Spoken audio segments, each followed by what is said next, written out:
याला बक्षीस काय तर द्या बरं 10-15 रुपये. सुनास चांगलं उत्तर दिलं, छान. पर सुनापैकी लहानी असन का मधली असन का मोठी असन? शाबास, लहानी असन, बरोबर. त्याला अनुभव नाही पण तिने अंदाजाचं पोहायला पण ते अंदाज.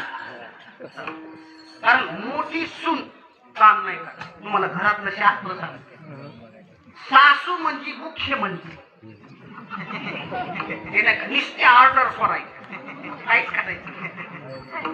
आणि मोठी सून म्हणजे कॅबिनेट म्हणजे तिला जास्त काम नाही, नुसतं सासूच्या पुढे राहायचं जशी आणि तोंड चोपडेपणा करायचा. सासूबाई असं, आतेबाई तसं, इतकेच बोलायचं, बाकी काय करायचं नाही, नुसतं तोंड चोपडेपणा कर. ह्याच्यातलं एक भरपूर आहे माझ्याकडं, पण अंदाज घेऊन बोलायला लागलो.